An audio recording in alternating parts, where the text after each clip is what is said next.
नमस्कार विद्यार्थियों, पिछली कक्षा में हमने अध्याय 5 के एक पैराग्राफ की हमने सहप्रसंग व्याख्या समझी थी और आज इस क्लास में हम उसको कंटिन्यू करेंगे। आगे के जो पैराग्राफ हैं, आगे की जो कविता हैं उसको हम समझेंगे। तो उपस्थित है आपके सामने दूसरा कविता, दूसरा पैराग्राफ। तो समझते हैं। सबन के ऊपर ठाड़ो रही बे के जोग, ताही खरो कियो 6000 के नियरे, और जानी गेर मिसिल गुसिल गुसाधारी मन, किनो न सलाम न वचन बोले सियरे, और भूषण भनत महावीर बलकन लाग्यो, सारी पात शाही के उड़ाए गए जियरे, और तमक ते लालमुख सिया को निरखी भय, शाहमुख नौरंग सिपाह मुख पियरे। क्या बताया गया यहाँ पर कि जब मुगल शासक औरंगजेब ने शिवाजी को अपने दरबार में आने का निमंत्रण दिया और उस दरबार में उनका एक तरीके से अपमान किया, तो तब उस स्थिति में जो शिवाजी थे उनकी क्या प्रतिक्रिया होती है, कैसा दृश्य उस दरबार में उपस्थित हो जाता है, उसका यहाँ वर्णन किया गया है। ठीक है, तो इस पैराग्राफ को की सहप्रसंग की व्याख्या करने के लिए हमारे पास 4 पॉइंट होते हैं। सबसे पहला होता है संदर्भ। ठीक है, तो संदर्भ में हम लिखते हैं कि कौन सा कवि है और उस कविता का नाम क्या है। तो हम लिख देंगे कि प्रस्तुत पद्यांश हमारी सृजन नामक हिंदी की पाठ्यपुस्तक के जो एक चैप्टर है भूषण का लिखा हुआ वीर रस के कवित्त, उस अध्याय से लिया गया है। और फिर लिखेंगे प्रसंग। प्रसंग में हम लिखेंगे कि क्या विषय है, किस बारे में यहाँ बताया गया है। तो हम लिखेंगे कि जो जब औरंगजेब शिवाजी को अपने दरबार में बुलाता है, तब किस प्रकार वे शिवाजी अपना अपमान समझकर किस प्रकार वो उत्तेजित हो जाते हैं, आक्रोशित हो जाते हैं, उस दृश्य का वर्णन यहाँ किया गया है। और तीसरा पॉइंट हमारा होगा व्याख्या, एक्सप्लेनेशन। तो आइए समझते हैं व्याख्या। तो लिखा है कि सबन के ऊपर, सब लोगों के ऊपर ठाड़ो रहनो। ठाड़ो का मतलब है खड़े रहना, यानी कि जो शिवाजी सब लोगों के ऊपर, जितने भी वहां लोग थे, ठीक है, जितने भी सिपाही थे, जितने भी वहां राजा थे, उन सब के ऊपर खड़े रहने के योग्य थे। ठाड़े रहने का मतलब खड़े रहने के वो योग्य थे। कौन? शिवाजी, क्योंकि वो पराक्रमी थे। सभी राजाओं को वो, बहुत से राजाओं को वो धूल चटा चुके थे। ठीक है ना, तो अपने पराक्रम के कारण सभी राजाओं से जो एक उनका अलग ओहदा था, अलग उनका पद था, तो सब लोगों के ऊपर खड़े रहने के योग्य वो थे। और उन ताही खरो कियो, उन शिवाजी को जो सबसे श्रेष्ठ थे, उच्च पद के हकदार थे, उन शिवाजी को ताही खरो कियो, उनको खड़ा किया गया। कहां पर? 6000 के नियरे। नियरे का मतलब है पास में। किसके पास में? 6000।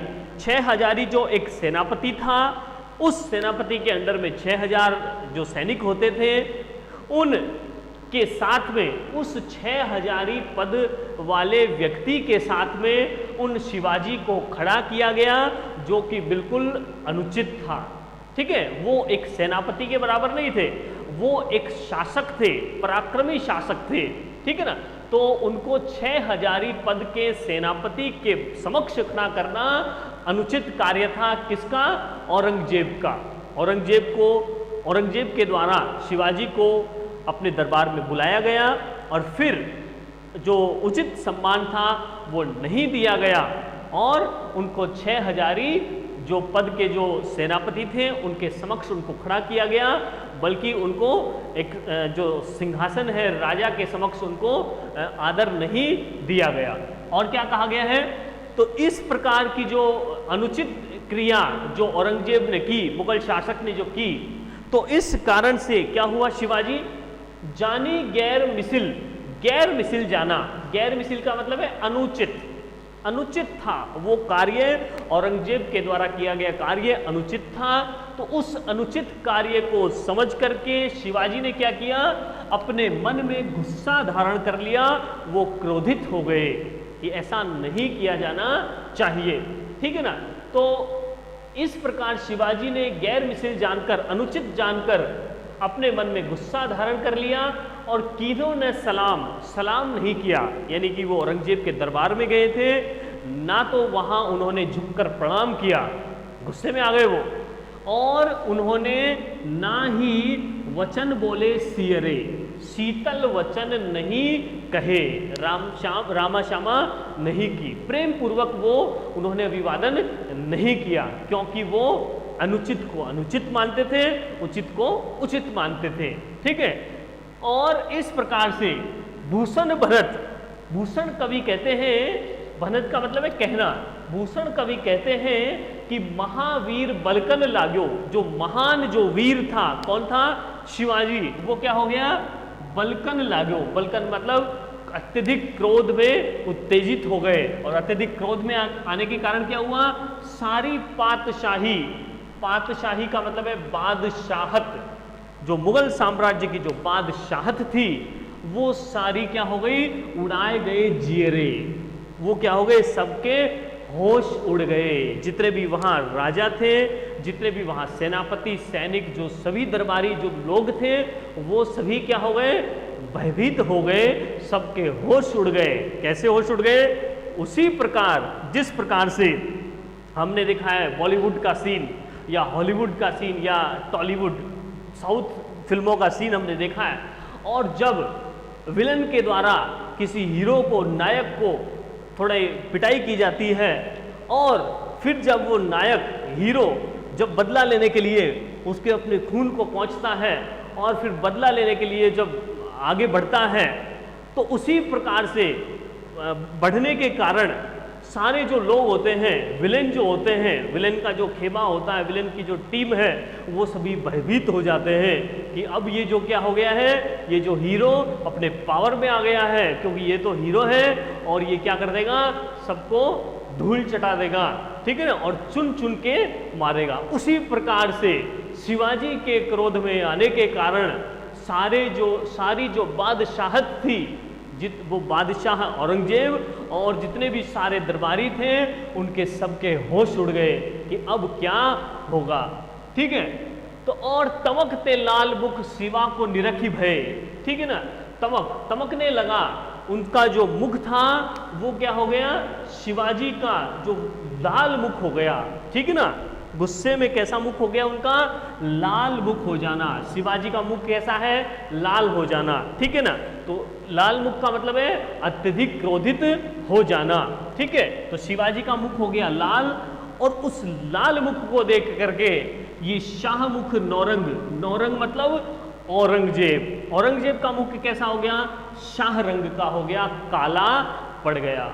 और उन अपने जो बादशाह हैं औरंगजेब, उस औरंगजेब के काले मुख को देख करके जो सिपाही थे, सिपाह मुख पियरे, सिपाहियों का मुख कैसा हो गया? पीला हो गया। वे सभी भयभीत हो गए, डर गए, ठीक है। तो क्या कहा गया है कि जब सबने शिवाजी के लाल मुख को देखा तो औरंगजेब का मुख काला हो गया और सिपाहियों के मुख कैसे हो गए? पीले पड़ गए। पीले पड़ जाने का मतलब है भयभीत हो जाना। तो इस प्रकार से जो शिवाजी है उनका किस प्रकार प्रभाव था उस समय, किस प्रकार जो मुगल साम्राज्य था वो उनके नाम से भयभीत होता था, ये इस पद्यांश के माध्यम से, कवित्व के माध्यम से कवि भूषण ने हमारे सामने रखा है, ठीक है ना। और इसके बाद में चौथा जो पॉइंट होगा वो विशेष हम लिख देंगे। विशेष में भाव लिखेंगे, एक लाइन तो भाव में लिख देंगे, और दूसरा हो जाएगा उसके व्याकरण से संबंधित बातें, ठीक है। छंद, रस, अलंकार वगैरह लिख देंगे। तो अलंकार कौन सा हो जाएगा? अतिशयोक्ति अलंकार तो यहाँ पर है, ठीक है। अतिशयोक्ति अलंकार है, भाषा है ब्रज भाषा है, ठीक है।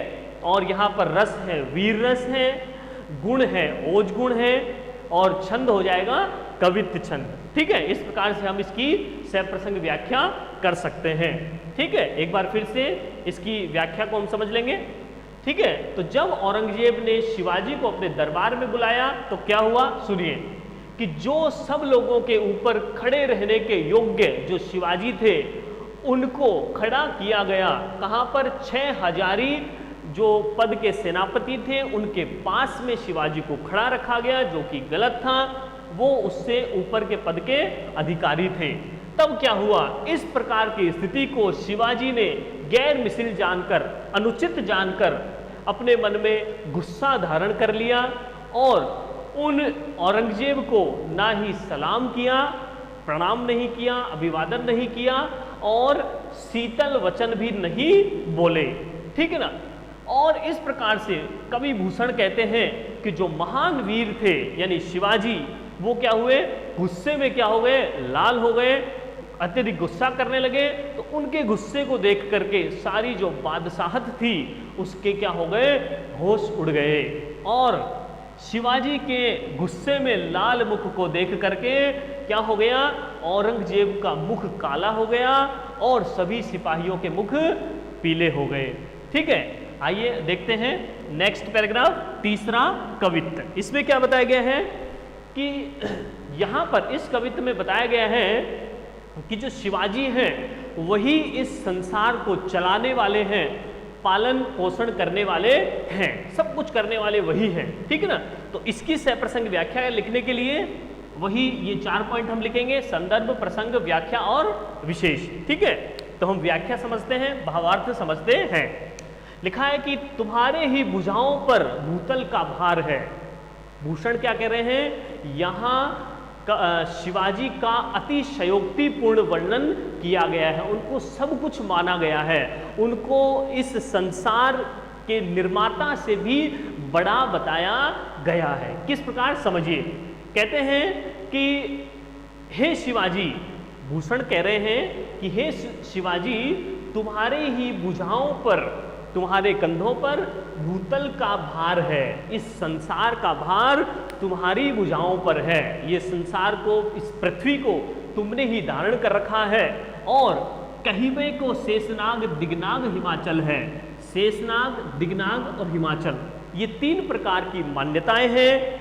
ऐसी मान्यताएं हैं कि कुछ लोग मानते हैं कि इस पृथ्वी को, ठीक है, किसने रोक रखा है, शेषनाग ने, अपने शेषनाग ने अपने फन पर धारण कर रखा है। ठीक है, कुछ लोगों की मान्यताएं ये हैं। और कुछ लोग क्या मानते हैं कि दिगनाग यानी दिशाओं रूपी हाथी, दिशाओं रूपी जो हाथी है उन्होंने इस पृथ्वी को धारण कर रखा है। और कुछ लोगों की मान्यता यह है कि हिमालय जो पर्वत है उसने धारण कर रखा है पृथ्वी को। ठीक है, ये अलग अलग प्रकार की मान्यताएं हैं। ये 3 मान्यताएं यहां रखी गई। लेकिन कवि कहते हैं कि ये तीनों ही मान्यताएं गलत है, बल्कि सत्य क्या है कि, तो भूषण कहते हैं सत्य यह है कि इस पृथ्वी को धारण करने वाला कौन है, इस भूतल के भार को वहन करने वाला कौन है, वो शिवाजी हैं। वो कोई सामान्य पुरुष नहीं है। ठीक है ना, सर्वशक्तिमान पुरुष वो हैं, कोई विशेष उनको शक्ति प्राप्त है। ठीक है। और क्या कहते हैं कि तेरा अवतार, तुम्हारा जो अवतार हुआ है, अवतार किसका होता है, ठीक है, अवतार होता है ईश्वर का। ठीक है ना, वो जन्म नहीं लेते, ना ही मरते हैं, वो केवल अवतार लेते हैं। ठीक है ना। तो तुम्हारा भी अवतार हुआ है यहाँ पर, किसके लिए, जग का पोषण भरण करने के लिए हुआ है। यानी ये जो संसार में जितने लोग हैं उनको, उनका जो पालन पोषण करने वाले जो हैं वो ईश्वर नहीं है, इस दुनिया को चलाने वाली कोई शक्ति नहीं है, वो शिवाजी ही हैं। शिवाजी क्या कर रहे हैं, जग का पोषण भरण करने के लिए हैं। तो शिवाजी क्या कर रहे हैं, इस संसार का पालन पोषण कर रहे हैं। और कछु करतार को न तामधि अमल है। करतार का मतलब हो गया विधाता। विधाता कौन, हिंदू धर्म के अनुसार जो हो गए ब्रह्मा जी। ठीक है ना। तो ब्रह्मा जी जो हैं उन्होंने ये करता हैं, करने वाले हैं सब कुछ। तो ठीक है ना। लेकिन शिवाजी क्या कह रहे हैं कि इस दुनिया का, इस संसार के लोगों का पालन पोषण करने वाले जो हैं वो ब्रह्मा जी नहीं है, ईश्वर नहीं है, उनको इसके लिए श्रेय नहीं दिया जा सकता। ब्रह्मा जी को भी इस दुनिया को चलाने का श्रेय या क्रेडिट नहीं दिया जा सकता, क्योंकि इस दुनिया को चलाने वाले, उसका पालन पोषण करने वाले कौन है? शिवाजी हैं। किसके अनुसार? कवि भूषण के अनुसार। ठीक है। और क्या कहा है कि शाही तनय, शाही तनय का मतलब है शाहजी का, शाहजी और तनय, तनय का मतलब होता है पुत्र। जो शाहजी के पुत्र हैं, शाहजी के पुत्र कौन? शिवाजी। तो शाहजी के जो पुत्र यानी शिवाजी है वो सर्जा, सर्जा का मतलब है सर्वशक्तिमान है, समर्थ है, सामर्थ्यवान है और वो सब कुछ करने के योग्य हैं। और क्या कहते हैं कि क्या कह रहे हैं वो कि शाहजी का जो पुत्र है यानी कि जो शिवाजी है वो सर्वशक्तिमान है, सामर्थ्यवान है। और कवि भूषण कहत, भूषण कवि क्या कह रहे हैं कि जीवो तेरो ही सफल है, तुम्हारा ही जीवन सफल है, क्योंकि तुम क्या कर रहे हो? तुम परोपकार कर रहे हो, इस दुनिया को चला रहे हो, पालन पोषण कर रहे हो। ठीक है। और क्या कहते हैं कि तेरो करबाल, करबाल का मतलब है तलवार, तुम्हारी जो तलवार है, किसकी? शिवाजी की। हे शिवाजी, तुम्हारी जो तलवार है वो मलेच्छन का काल है। मलेच्छन का मतलब है मुगलों का काल। मुगल जितने भी शासक थे वो शिवाजी के सामने थोड़े आतंकित थे, सशंकित थे। ठीक है ना। तो इसलिए क्या कहा है कि हे शिवाजी, तुम्हारी जो तलवार है वो मुगलों के लिए काल के समान है, मृत्यु को देने वाली है। कौन? शिवाजी की तलवार। और बिन काज होत काल बदनाम धरातल है। इस धरातल पर, इस धरती पर ये जो काल है, काल क्या करता है? वो एक, काल का मतलब है मृत्यु। ठीक है ना। तो इस धरती पर जितने भी लोग हैं उनका जो काल है, उनकी जो मृत्यु है, ठीक है ना, उससे लोग मर जाते हैं, मृत्यु को प्राप्त करते हैं। तो वो कौन है? काल, काल के कारण। लेकिन इस काल को तो व्यर्थ ही बदनाम किया जाता है, जबकि सारे जो दुश्मन हैं, सारे जो मुगल हैं, जो कि पीड़ा देने वाले हैं, इतने जो भयंकर जो लोग हैं, ठीक है ना, तो उन मुगलों का सर्वनाश करने वाली ये जो शिवाजी की तलवार है, ठीक है ना, वो क्या है? वो काल के समान है। ठीक है। इसको हम फिर से एक बार समझेंगे। तो क्या कहा है कवि भूषण ने? यहाँ पर शिवाजी का अतिशयोक्तिपूर्ण वर्णन किया है। किस प्रकार?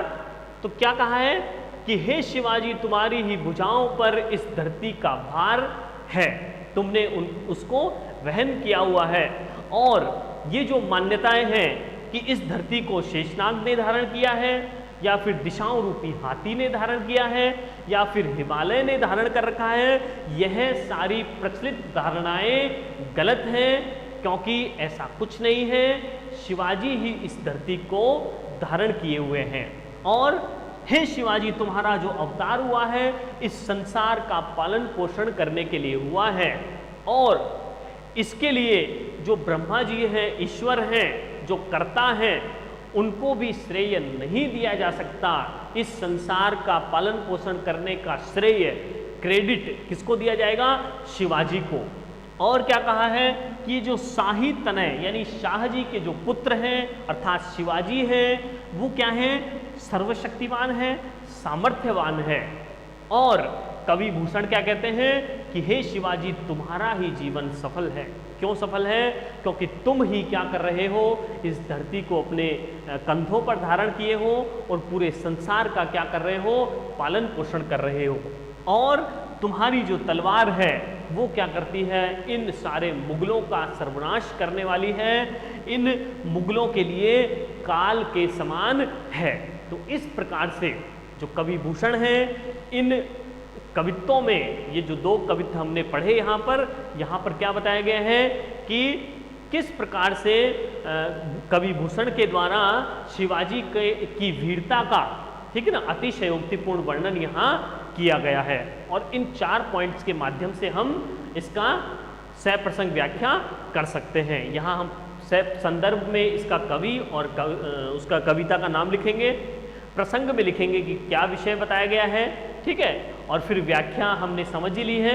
और फिर विशेष में हमने अभी 4-5 पॉइंट हमने इसके बारे में बताए, वही यहाँ पर रहेगा। भाषा ब्रज रहेगी, ठीक है, छंद हो जाएगा कवित्व छंद, रस हो जाएगा वीर रस हो जाएगा, गुण हो जाएगा ओज गुण हो जाएगा, और शैली हो जाएगी अतिशयोक्तिपूर्ण या ओज पूर्वक शैली। ठीक है, तो मिलते हैं नेक्स्ट क्लास में। धन्यवाद।